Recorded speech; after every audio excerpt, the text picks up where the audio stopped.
Hi everyone and welcome to this interview here in Stockholm with Mr. Björn Ulvaeus today. And hey Björn, we are so happy that you want to do this And I'm interview. so happy you want to do it in my little cottage by the sea. Yeah, it's amazing. Yeah. Thank you. And you also ordered very nice weather. It's a bit windy and cold, but it's nice. It's on sunny. the whole. Sunny yes. anyway. Yes. Yeah. So, what is keeping you most busy right now? What are you doing right now? 3 projects. One is Mamma Mia the Party, which I did. It's been running for 3.5 years in Stockholm, and it's an offspin of in the Mamma Mia world. For those who don't know what it is, but it's opening in London, in a nightclub at the O2 on the 19th of September this year. And I think it looks like number 2 will be Germany. Hey, they're coming to Germany. Yeah. Location hasn't been 100% decided yet, but it will be. So number 2 will be Germany. And what will that be, do you know? I think we're looking at Easter next year. Easter next year? Yeah. Okay, and you will come up with the dates and where it's going to be soon, I suppose. Yeah, yes, we will. Okay. Yeah, and then after that, Las Vegas. Wow. So I'm busy. I'm hands-on in that. Okay. We've just casted it in London, and rehearsals starting on the 15th of July. Yeah. So I'm really busy with that. And then I have a pet project which is in my hometown. Okay. Västervik. Yeah. Yeah, a small town south of Stockholm on the coast, Baltic coast. Population 25,000 maybe. So I'm doing a hotel, spa, restaurant thing. This is project. where you're building an island, right? Or it's on an island, yes. Yeah. Yes, it's and my youngest daughter has taken over the operation of it. So she and her husband have moved down to Västervik, that little city. And I'm extremely relieved that she has. So she's taken over. So they've taken over. Yeah. That's good. Yeah. Leave it to the kids. So, and apart from that, a couple of others as well. A couple of other projects too. But I'm busy. Very good. It's just amazing. You're such an entrepreneur. Are you writing like? Do you have any more musicals in your head, or what do you think? I have a few ideas, but yeah, and you know I'm mulling it over, and we'll see. But nothing definite planned right now. It takes a long time to write a musical. Yeah. And well, how long would you say it take from like the idea until the finished product? Well, if you're in a creative flow, I would say about 2 years. Christina from Duvemåla took almost 5 years, but that was off and on. It weren't quite working the whole time. But it takes a long time. It's much more complex than people think. People send me ideas, synopsises for a musical. I had this wonderful idea. And it's like 2 pages. Okay. And nobody realizes what a tremendous job it is to go deep into characters and make them alive, you know. It's. Do you sometimes get this lack of ideas and like, oh, I have difficulty to know what I'm going to write about, and how do you get your spirit up again if you? Luckily, I've never had a writer's block. Okay. Usually when I write a lyric, it's either I have to write about something. I know that this song starts here, it has to end there. The character has to go through something, and then it's much more specific, and that comes to me quite easily. To write a song, for instance, when Benny writes something for his band, Anderson Orchestra, and he sends me just the music and a rough demo. Then I have nothing to go from but thin air from the beginning. It's a melody, it's a rhythm, it's all of that, and I usually play it over and over and over, because I have found that in some mysterious way the music can tell you what it's about. So the more you listen to it, the easier it is to find it. You know, something manifests itself, and I see images. Sometimes that is I what see, happens. You see an image and then it's right. Yeah, and sometimes I see a sequence of events, which, you know, like a little movie in my head, and then it's just a matter of transferring that movie into lyrics form. So that's how it happens very often. Sometimes just a word crops up or a hook line, and then you build a story around that hook line. So that's the other way around. It's amazing that you never had a block or anything. It's just... No, I've been lucky that way. Yeah. Yeah, and I still think it's fun. And you know, without boasting, I think I'm getting better at it. You know, of course, the more practice, the more luck, the more experience. Yeah. The only problem I have is that, you know, as Rod Stewart said about what's the biggest drawback with old age. Well, it is that you've seen and heard it all. So I'm trying to be original. It gets harder and harder because I've done, you know, so much, so many songs. But there is still more songs to come. Oh yeah. Oh yeah. Definitely. And we are also extremely grateful that you have been such a great ambassador for StagePool since almost day one. Yeah. From day one, wasn't it? Yeah, it was from day one. Yeah. So thank you so much. On that note, what would you say was the similarity to StagePool when you started? Was there anything like it, or how did you do it? No, there was nothing like it. Not in the digital world, not on internet, not that way of connecting. Didn't exist. It was like, you know, old-fashioned. Someone had a register of registered actors and actresses, and you contacted that person, and he would contact someone. Exactly. It was a phone fax thing. Yeah. So yes, it was quite new when you came. Yeah. On the scene. Yeah. And it has been a revolution, hasn't it? Yeah. Yeah. And the thing that we also see is it's so fast now. So you could never have imagined 10 years ago what it would look like today. And that is so interesting, because I thought a lot about this. What I also wanted to ask you about, if there was any internet trends or social media trends that you think could, of course, benefit. We have StagePool for that, but perhaps not benefit performers. Do you have you thought about that? About social media, or what's its effect? Well, if people portray themselves as better looking and better knowledge than they actually have, then that could be a problem for the producers and the directors. When you come to the casting, But so. The old casting directors are still, you know, there as a kind of first event, that first thing that they have to go through. Exactly. Usually, in both movies and musicals. Yeah. But they, in turn, use StagePool much more. Yeah. And so they get. I think it's wonderful. I think a lot of people with great talents wouldn't be where they are without this kind of connection, because I find very often that the most talented people are quite modest and even shy about themselves.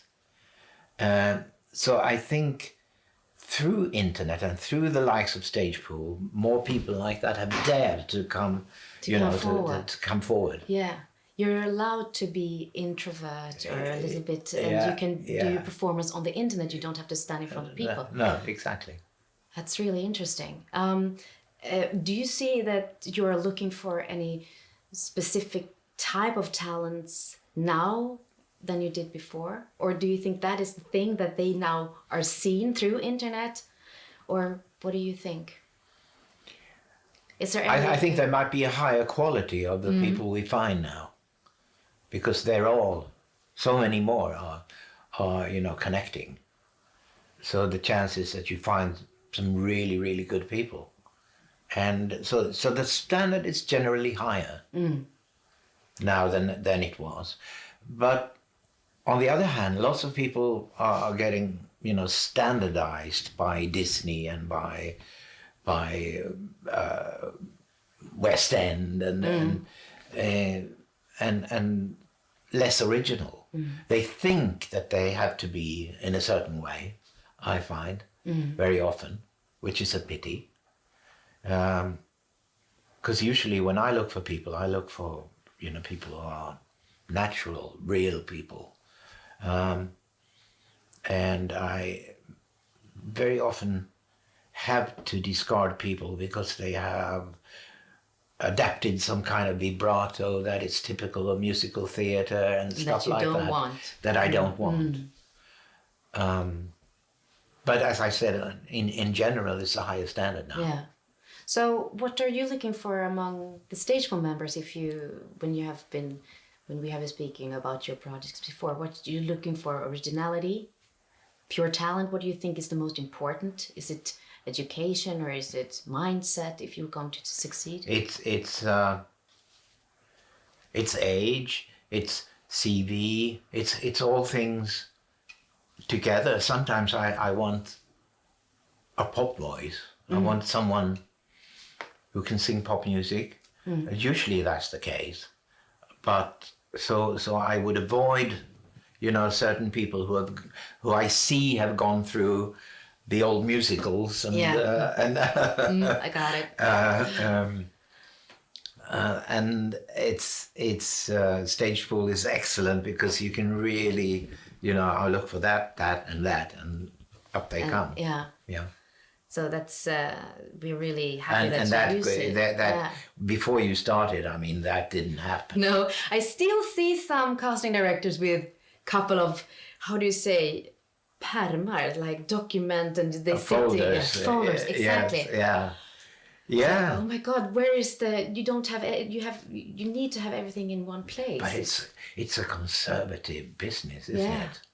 Is that you work in so many different countries? Is that different to Sweden, Germany, Great Britain? Is the same? I think Sweden is the most modern of them all, but I think both the UK and Germany are kind of conservative. I think so. And the record business is conservative. You wouldn't think that, but it is. In what way? It's the structures of the industry are old-fashioned.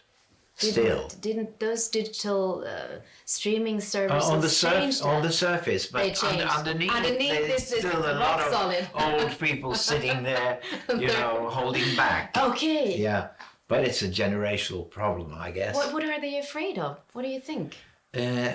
Of getting sacked, ultimately. Okay. Yeah. Of not being needed. Okay. It's human. Yeah. But it's an industry in rapid change. Because you change all the time. You are always going to somewhere else. Yeah. Where do you get your energy and inspiration? It's that I still have my curiosity. Yeah. I have a kind of curious scientific mind, I think, and I'm interested in new things. And when I get, a vision of something, I just want to make it real. and today, and preferably today, but I see something and it's going to happen, and then I know I can make it happen. Why not? Why not? I have the kind of, the privilege of having the resources, both intellectually and financially and artistically. Why shouldn't I do it? So I do. So how do you get the vision? Is it here in Stockholm, or when you travel, or when you run, perhaps? When do you think the best? When the ideas come? Do you know? For the songwriting, I told you. Yeah, it was the music, but right? with project, projects, it's someone presents something. Like take Mamma Mia the Party. Someone at the ABBA the museum wanted to have an ABBA party at the museum. That is But it was too small. Huh. And then someone else said, well, maybe it should be a Mamma Mia party. And I thought, yeah, why not? There's always a party mood about the musicals, especially towards the end when people are standing up. Yeah, and clapping and yes, cheering. and I always get the sense that if there was a party going on next door, they'd go to it straight away. Absolutely. Yeah. So, yeah, there's a party mood. And then I thought, what if in the island of Skopelos, where the exteriors of the first movie were shot, if there was a guy who had a taverna called Nikos, and after the movie was a success, all the tourists came to Skopelos, and this is true. They did. They wanted to look at the little chapel, and where Meryl Streep sang "The Winner Takes It All" and all of that. And this guy Nikos, pretend guy, he and his wife came up with the idea to have a Mamma Mia party in that taverna every night. And a little story in real time in that taverna every evening. We just moved that. We first moved it to Stockholm and did it here for 3.5 years. And now we're doing it in London. Yeah. And that was kind of a vision. And I wrote a script together with the director, Roine Söderlund, and a couple of others. And we just went ahead and did it. Yeah. How does it feel when you see your thinking and your production on stage or on screen becoming reality? Yeah, exactly. Well, it's an amazing feeling. I've been sitting in audiences, you know, in the musicals and now Mamma Mia the Party, and people are laughing and crying and you know, it's very emotional, but very hard to describe what it is. It's hard to grasp. I mean, the musical Mamma Mia has been seen by, I think, 55 million people by now. That's great. And how can you understand that? It's impossible. Exactly. But it's enormously gratifying and humbling to see how people react to things that you've and how you affect created. People in that way. Yes, it's very. I'm really, really grateful. Every day, someone comes up to me, almost every day, and says, you know, how much your music has meant in my life, and so on. And I never tire of it. That's true humbleness. Yeah, I would say because it's been going on for such a long time. Yeah. Since 70s. 73. Yeah. About. Crazy. Yeah.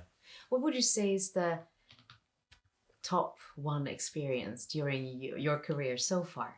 Could you say one experience, except the born of your grandchildren, perhaps? I don't know. Yeah, things like that, which is, but in my professional career. I would have to say, even though we've had so many kicks after that, I would have to say the victory in Brighton, the Eurovision Song Contest, because that changed so much. That was so kind of overnight. Things changed completely. Slaps. Yeah. Can you remember the feeling, or is it difficult to grasp that too? Yeah. No, that's kind of easier. I remember it was really chaotic after we had won with press and people and party and everything. Mm. But I do remember waking up very early the next morning. And then I thought, my God. What happened? Yeah, what happened? And I knew it's a fact that, overnight, yesterday we were this not obscure group. Of course, we were very famous in Scandinavia. Yeah. But this morning, the whole world knows about us. It's really It's hard staggering. to, yeah. It's staggering, and at that moment I thought, world is open. And sky is the limit. And the sky is the limit. Little did I know that, yes, the first half year would be a honeymoon.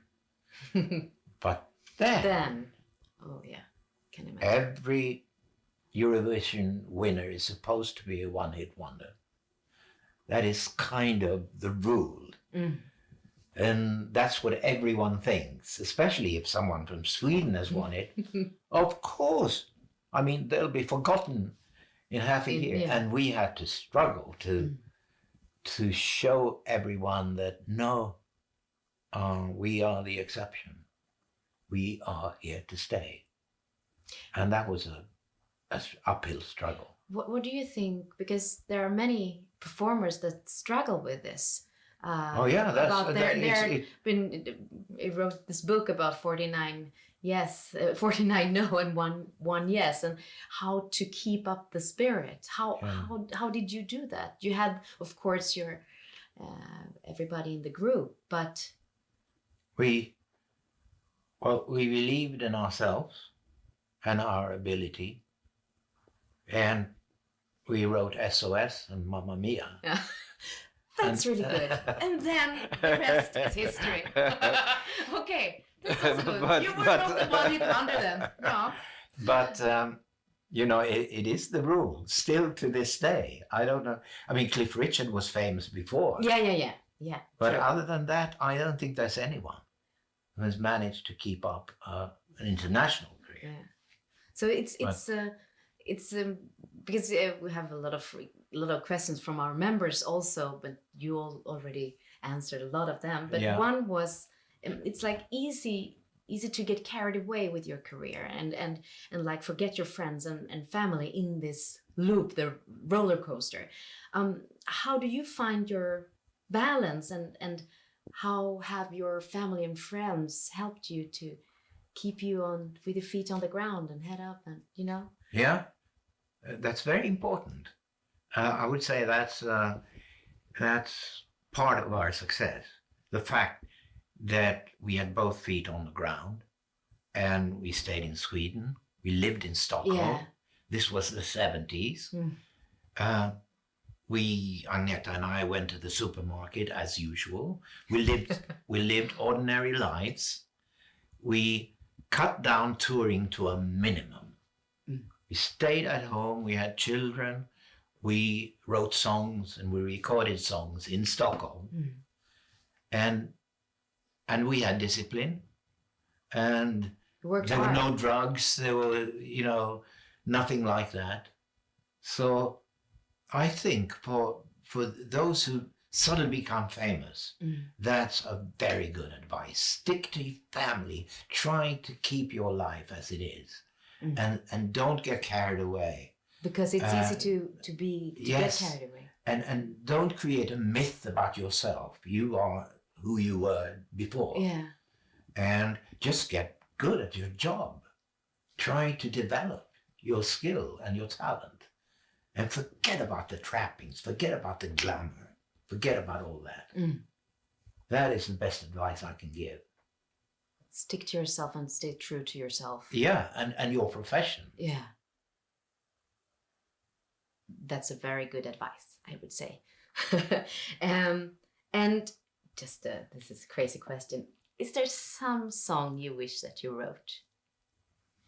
Oh, yes, many. Many songs. There's Candle in the Wind. Mm. There's Hotel California. There's Good Vibrations. There's Penny Lane. How much time do you have? You know? Yeah. Yeah. It's amazing that you share, because I think that is the best way to learn. Look at it, you can look up at others and see how they do it, Yeah. and try to make the same yourself. Yeah. And we wish you all the best with Mamma Mia. The party is going to be fabulous as always. And in London this fall, in September, it will have a premiere. So according to that, what would be your best party tip? Go to Mamma Mia the party. Go to Mamma Mia the party, because I don't go to parties very often. Well, the small parties maybe, but I say no to mingling straight out. But that's, I mean, I'm a very old man, so you don't have to I'm be old excused. to say no to mingle parties. Yeah. So that's the party tip, is to go to Mamma Mia the party. Yes. Well, that would be my tip. Yeah. Wish you all the best with that. Thank you very so much. Thank you. See you. Bye-bye. Bye.